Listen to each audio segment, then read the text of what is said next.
There Are Tunnels Beneath Chicago by Angryspaceplant. 6 tunnels sit under the swampy ground that makes up downtown Chicago. 6 different systems, connected and unconnected, opened and abandoned, directed water and railway ties as deep as 350 feet. The public underground ends at 40, leaving the remaining 310 to endless winding causeways, crisscrossing metal and dirt and wood put into place as far back as 1867. Even more tunnels wind through the rest of Chicago, outside the downtown loop. Supposedly, they're all connected. Supposedly.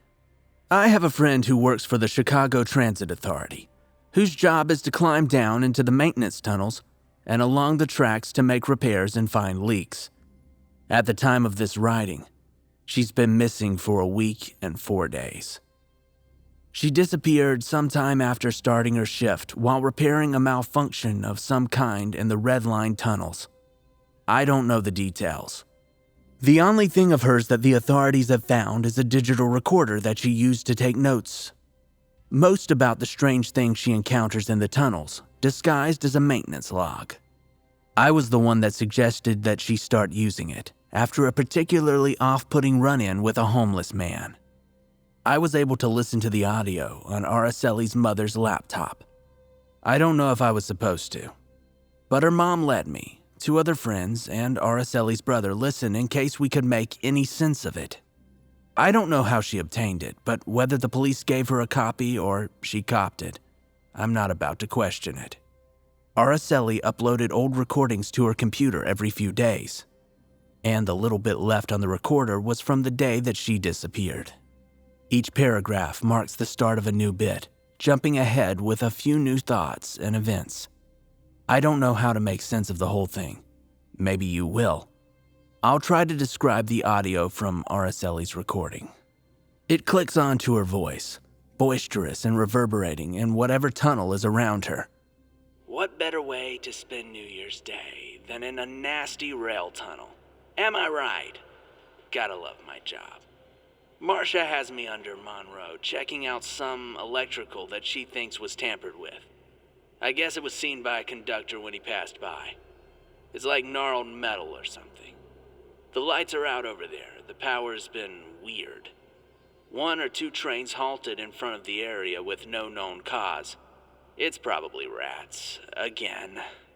Now there's no way to tell how much time has passed between her entries. Here's the next one. You know, sometimes I think I can feel other tunnels under my boots. The deeper tunnels. It's almost like I can feel the voids of space where dirt and concrete should be.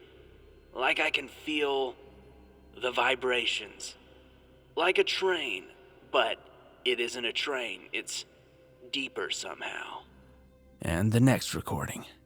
I saw a man going down into... well, I don't know what they're called. They're called Jeffries tubes in Star Trek. I saw a man way down in the tunnel take a ladder into a tube next to the rails. There's a moment of quiet in the recording, and you could hear the drips and echoes, the underground sounds around her before she begins to speak again. Sometimes I see ladders leading into these tubes, entrances, along the lines.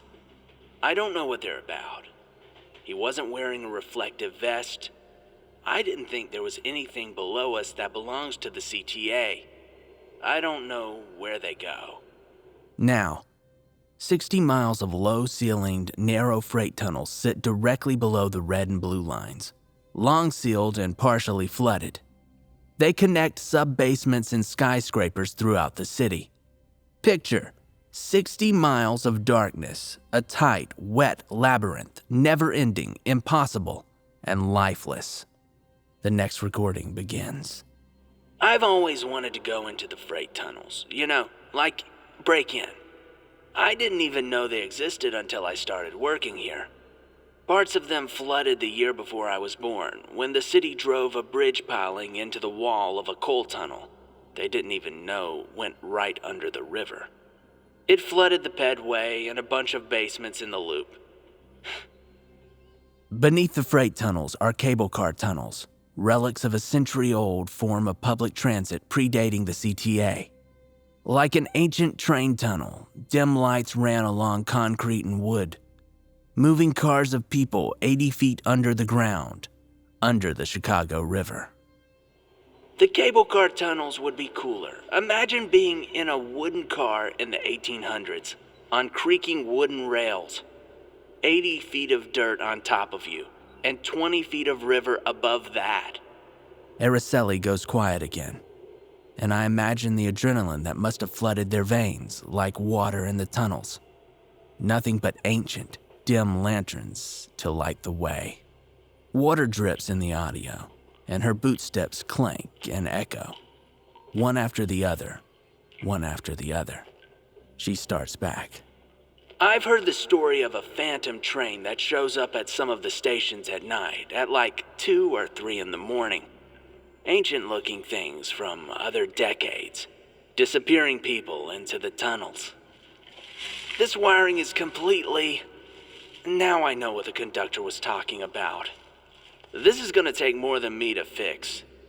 There's wires ripped out of the wall. A box is busted open, like someone took a crowbar or a claw hammer to it. There's long marks in the concrete. There's... I've taken a tour of the tunnels once, courtesy of Araceli. Once you pass the glowing lights, human chatter, and rank piss smell of the CTA stations, the tunnels become a winding mess of concrete and unease. Despite their use and upkeep, they look and feel abandoned, like they've been sitting beneath the city for millennia. I felt anxiety bubble in me. I felt that unease to the bone. The tunnels are unwelcoming. The earth doesn't like that we've bored into her like an apple. The trains wriggle through her like worms, rotting her. That's what the unease feels like. I don't know how else I can describe it. Next recording. There's another Jeffries tube. I saw another man go in it. It looked exactly like the last one. I mean, exactly. But I'm not in the same place. I'm staring into the tube, only a couple of feet in diameter. It's got a maintenance ladder. I checked my map, but it doesn't make sense. Her radio crackles with distant voices talking to each other, but not to her. There are more drips and echoes. I'm going down it, she says.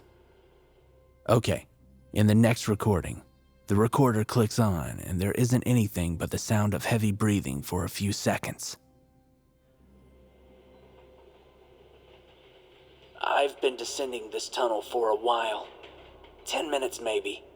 Her voice sounds different, distorted by the proximity and the tightness of the tube. The air around me is cool. It's creeping through my jacket, the deeper that I go. I don't know where a tube this deep can lead. My flashlight doesn't shine on an end point. If I don't reach a new level in another 10 minutes, I'm turning back. I can't see the light from where I came from. In the background, you can hear the clang of her boots hitting the metal rungs of the ladder. I think she clipped the recorder to her vest and had the flashlight around her waist as she climbed. I've seen her do that before. I took a class. I remember caves with faces, archaeological sites in Mexico, entrances to the underworld, teeth and eyes carved into the rock. There is power in the darkness, in the earth, in the water. Her voice sounds different, but I can't tell you how exactly. Okay, it's been an hour since I climbed down here. There's nothing. I tried radioing Marcia, and there's no signal. I'm turning around. I should have turned around a while ago. She sounds distant and strange here. She continues. Time passed by so quickly, I didn't even realize. I'm getting tired. I don't know how much longer I can do this. She says a little later. She's close to tears. I turned around. I don't understand. I turned around. I turned around hours ago. Where's the entrance? Where's the end? She sounds frantic, but quiet. She's whispering, wheezing. She's cautious. There's no end. There's no end. There's no end. There's no end. There's no end. There's no end. There's no more recordings on the device. They found it under the mangled wires and light fixtures that she was sent to find. It was just sitting there on the damp concrete.